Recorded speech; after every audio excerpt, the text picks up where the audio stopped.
I just found out, thanks to Father Mike Schmitz, that Wicked completely made up the backstories to the Tin Man and Elphaba, aka the Wicked Witch of the West, if I should even call her Elphaba, and I feel betrayed.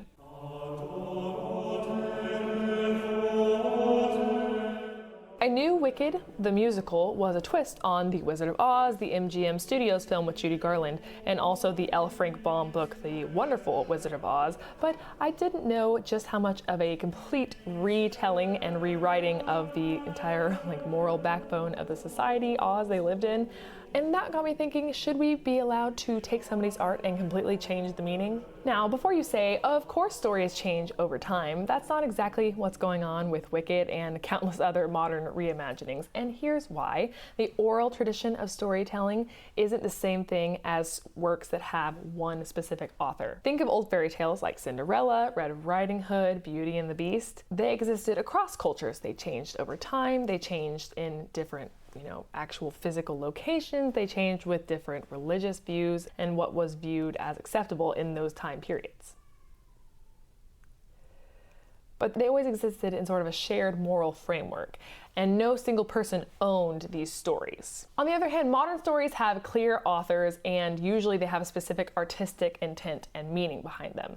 For example, when L. Frank Baum wrote The Wizard of Oz, he created the Wicked Witch of the West to be evil, and he created the Good Witch of the North, Glinda, to be good. So whenever we create an adaptation and then mix up these things and make them watered down, we're actually watering down L. Frank Baum's intent for his art. He created a specific world with a vision for good and evil. If you take a look at J.R.R. Tolkien, he has a whole Silmarillion about what the world is, where do the deities come from, who worships who believes what, and it creates a really rich story full of truth. It's really true kind of to our human existence because we recognize patterns like that from real life in stories. Whenever there's rich cultures and there are rules to kind of the morals and ethics of the society, we see that in work. So when Wicked recasts Elphaba as this sort of misunderstood figure who's just actually a good guy and really the good people that we thought are good are actually tyrants,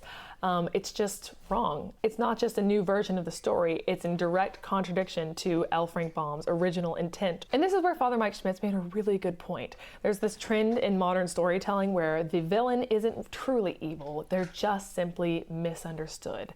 The people in society don't understand them, and if only they could see into their hearts, they would realize that they are actually good deep down. This is a dangerous idea. This is moral relativism. Don't get me wrong, complex characters are really wonderful and they're important because, like in real life, we're sinners, we're tempted by things, we make bad choices.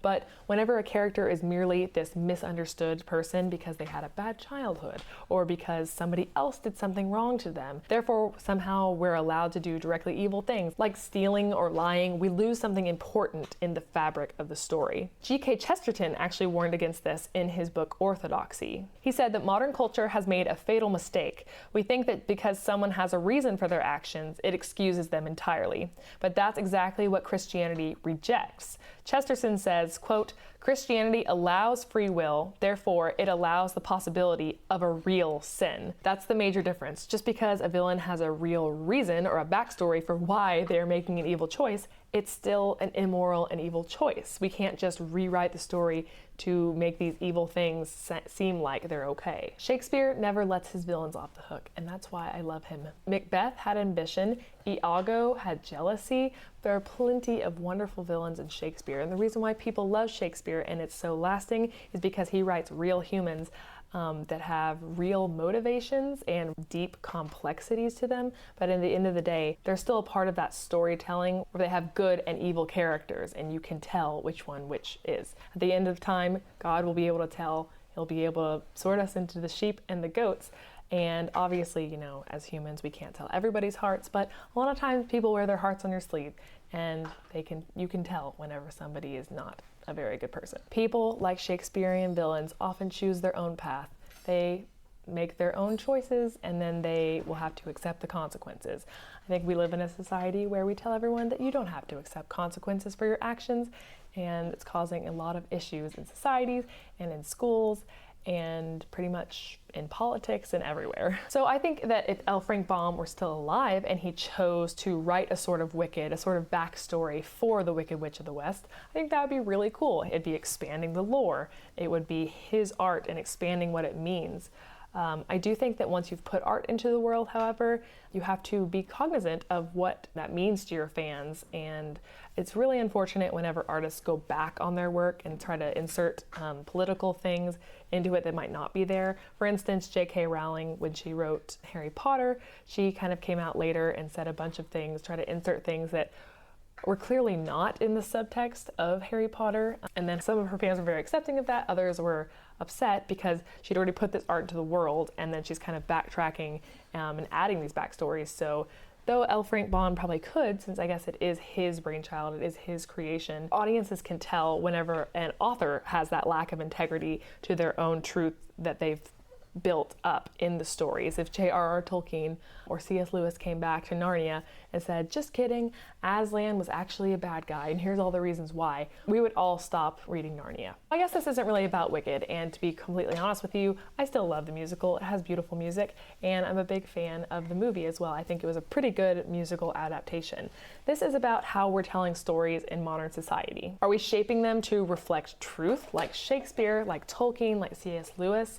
Or are we distorting them to fit our modern sensibilities, which are oftentimes very corrupt? I fear if we keep rewriting villains as simply misunderstood and making heroes out to be super problematic, we risk unraveling the moral foundations that we've already set in fairy tales and classic literature. So what do you think? Do you think it's okay to rewrite a story and change its meaning, or do you think we should stick to what the author's original intention was?